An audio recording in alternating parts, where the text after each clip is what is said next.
बात तो क्लाइंट की सारी बातें कह रही है। ऐसा नहीं है। जो उनकी एप्लीकेशन लगी थी पुलिस रिमांड के लिए, उसमें जो ग्राउंड्स लिखे थे वो लीगली बिल्कुल सस्टेनेबल नहीं थे ग्राउंड, वो जिसको मैं कह सकता हूं कि बेबुनियाद ग्राउंड थे। पर केजरीवाल जी ने रिक्वेस्ट की कोर्ट को कि मैं व्यक्तिगत रूप से कुछ कहना चाहता हूं, जो कोर्ट ने अलाउ किया, और उन्होंने बताया डिटेल में कि मेरे खिलाफ क्या एविडेंस है, और कोई एविडेंस नहीं है, एक गवाह का बयान है या जैसे भी है। उसके बाद आखिर में उन्होंने कहा कि मैं पुलिस रिमांड को एज सच अपोज नहीं करता हूं, और जितना भी आप ये चाहे मेरे को कस्टडी में रख सकते हैं, मैं पूरा कोऑपरेट करूंगा। उसके बाद हमने जज साहब को कहा कि ये हम जो कह रहे हैं कोऑपरेट करेंगे, इसका अर्थ ये नहीं है कि हमने जो ग्राउंड इनके लिखे हैं उनको मान रहे हैं। इनके ग्राउंड जो है वो हम अपोज कर रहे हैं कि इनके इन ग्राउंड्स पर पुलिस रिमांड नहीं दिया जा सकता, पर हमारा क्लाइंट खुद कह रहा है कि मैं पुलिस रिमांड दे दो, मैं कोऑपरेट करने को तैयार हूं, इसलिए शायद अब जज साहब ऑर्डर करें।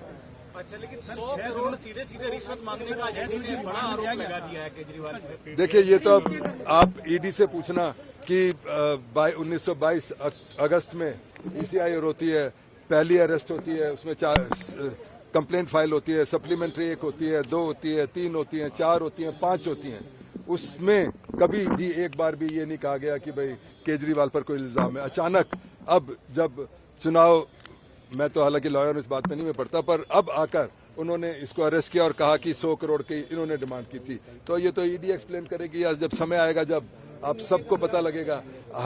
केजरीवाल जी ने यह भी कहा कि जिस गवाह के बयान पर आप मेरे को अरेस्ट कर रहे हैं, उस गवाह ने 50 करोड़ के जो इलेक्टोरल बॉन्ड थे बीजेपी पार्टी को दिए हैं, और उसके बाद उसकी बेल होने के बाद दिए हैं। तो क्या ये मनी लॉन्ड्रिंग नहीं है? क्या इस बात पर इन्वेस्टिगेशन नहीं होनी चाहिए?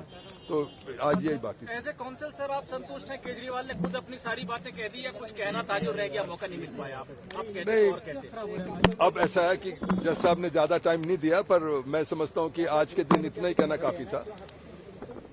ठीक है, उनके पास किस तरीके से मनी लॉन्ड्रिंग बाद में हो रही है? नहीं, मैंने तो सुना नहीं ऐसे अभी। सर, ईडी का कहना है कि जो अरविंद केजरीवाल ने सबमिशन किए हैं इलेक्टोरल बॉन्ड्स को लेकर, वो उस केस से बिल्कुल रेलेवेंट ही नहीं है। अब ये तो आप लोग भी इतने दिन से मेरे से ज्यादा फॉलो कर रहे हो इस केस को, ये आप लोग तय करो कि रेलेवेंट है कि नहीं है। अगर एक एक्यूज इस केस का, और वो एक आपको याद होगा 6 दिन पहले जब आर्ग्यूमेंट किया लर्नेड एएसजी ने, उन्होंने कहा कि अगर कंपनी, कोई पार्टी भी, अगर पॉलिटिकल पार्टी भी इन्वॉल्व होती है तो वो भी कंपनी मानी जाएगी और वो भी एक्यूज बन सकती है।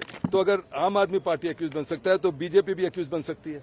अगर बीजेपी को उसी एक्यूज ने, जिसकी बेल हुई, उसने 50 करोड़ दे रखे हैं, तो वो किस चीज में आएंगे ये तो आप लोगों को तय करना है। मैं तो जब कोर्ट में केस आएगा जब देखेंगे, पर आपको खुद मालूम होना चाहिए कि वो पैसे किस बात के दिए थे उसने।